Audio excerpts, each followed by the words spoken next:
नमस्ते मित्रों। तो आज तक हम लोगों ने पिछले 2 पीरियड्स में पढ़े दादी माँ एक बहुत नेक ख्याल की औरत हैं, स्त्री हैं, जो सबकी सहायता करते रहते हैं। अभी अभी इससे पहले रामी की चाची उन्हें सहायता लेकर गई है और लेखक उसके बारे में बताते रहते हैं। फिर आगे रामी की चाची उनको देवता बताती हुई चली जाती है और अभी हम लोग आगे देखेंगे और क्या हो रहा है। तो मैं पढ़ रहा हूँ, आप लोग भी मेरे साथ में पढ़ते रहिए अपने पुस्तक से और सुनते रहिए, फिर बाद में हम लोग समझेंगे, ठीक है। उस रोज तो बहुत डांट रही थी। मैंने पूछा, वह तो बड़े लोगों का काम है बाबू, रुपया देकर डांटे भी ना तो क्या लाभ, या तो लाभ क्या।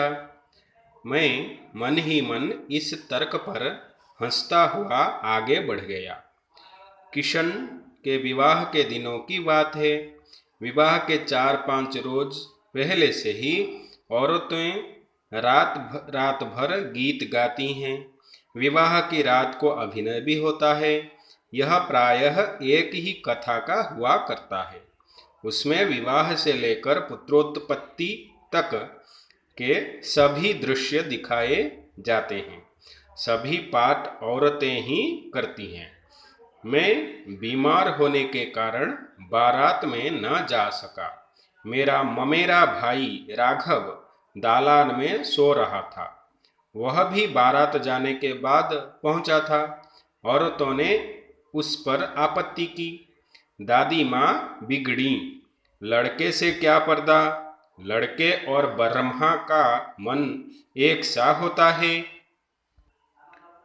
मुझे भी पास ही एक चारपाई पर चादर उड़ाकर दादी माँ ने चुपके से सुला दिया था। बड़ी हंसी आ रही थी।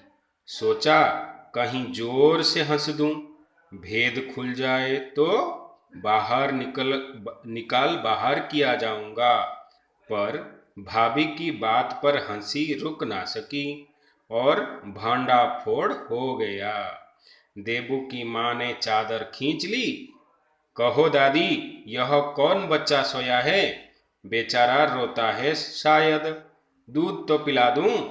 हाथापाई शुरू हुई। दादी माँ बिगड़ी। लड़के से क्यों लगती है? सुबह रास्ते में देबू की माँ मिली। कल वाला बच्चा भाभी। मैं वहां से जोर से भागा और दादी माँ के पास जा खड़ा हुआ। वस्तुतः किसी प्रकार का अपराध हो जाने पर जब हम दादी माँ की छाया में खड़े हो जाते, अभयदान मिल जाता। स्नेह और ममता की मूर्ति दादी माँ की एक एक बात आज कैसी कैसी मालूम होती है। परिस्थितियों का वात्या चक्र जीवन को सूखे पत्ते सा कैसा नचाता है, इसे दादी माँ खूब जानती थी। दादा की मृत्यु के बाद से ही वे बहुत उदास रहती। संसार उन्हें धोखे की टट्टी मालूम होता। दादा ने उन्हें स्वयं जो धोखा दिया, वो सदा उन्हें आगे भेजकर अपने पीछे जाने की झूठी बात कहा करते थे। दादा की मृत्यु के बाद कुकुरमुत्ते की तरह बढ़ने वाले, मुंह में राम बगल में छुरी वाले दोस्तों की शुभ चिंता ने स्थिति और भी डावाडोल कर दी। दादा के श्राद्ध में दादी माँ के मना करने पर भी पिताजी ने जो अतुल संपत्ति व्यय की, वह घर की तो थी नहीं। दादी माँ अक्सर उदास रहा करती। माघ के दिन थे। कड़ाके का जाड़ा पड़ रहा था।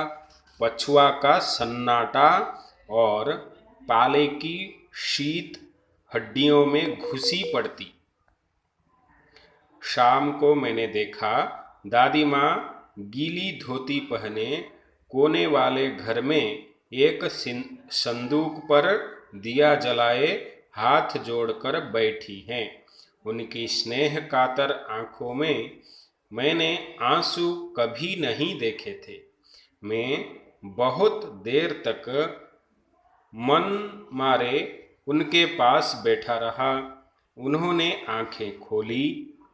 दादी माँ, मैंने धीरे से कहा, क्या है रे, तू यहाँ क्यों बैठा है?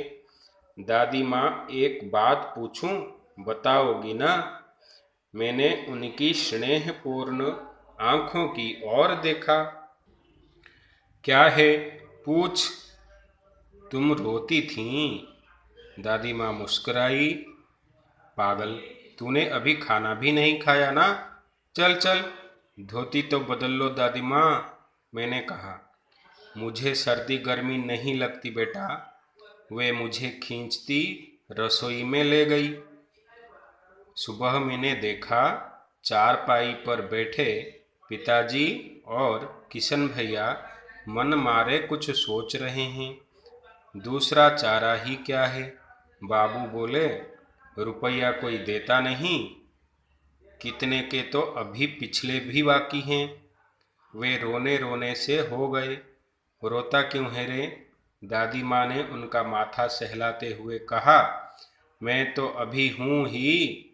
उन्होंने संदूक खोलकर एक चमकती सी चीज निकाली। तेरे दादा ने यह कंगन मुझे इसी दिन के लिए पहनाया था। उनका गला भर आया। मैंने इसे पहना नहीं, इसे सहेज कर रखती आई हूँ। यह उनके वंश की निशानी है।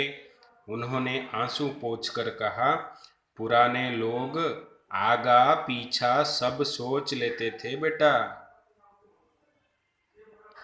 सचमुच मुझे दादी माँ शाप भ्रष्ट देवी सी लगी।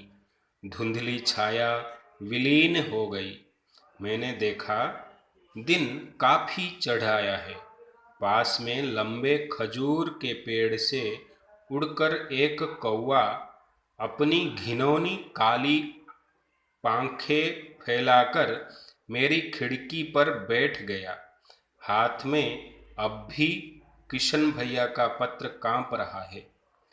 काली चींटियों सी कतारें धूमिल हो रही हैं। आंखों पर विश्वास नहीं होता। मन बार बार अपने से पूछ ही बैठ मन से अपने से ही पूछ बैठता है, क्या सचमुच दादी माँ नहीं रही?